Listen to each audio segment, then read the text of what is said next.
Today it's the 15th January 2014.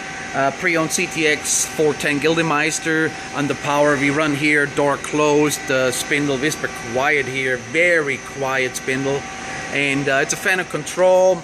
And I put here in there for the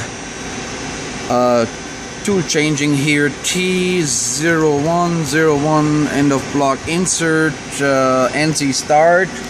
And you see that here comes with a tailstock here too. Again, it's a door closed, it's hard to see, but it's a pre-owned Fanuc CTX 410 Gildemeister Fanuc 21 ITB control, chip conveyor, soft jaws, hard jaws, lots of tooling, everything, newer style machine, low hours, very nice. So any question, please feel free to give us a call, and you're more than welcome to see the machine on the power at EuropeanMachineTool.com here in Wisconsin. Again, that's a Fanuc control, spindle up to 5,000 RPM, 5,000, turret, tailstock, chip conveyor. Very nice, clean condition, very nice running machine.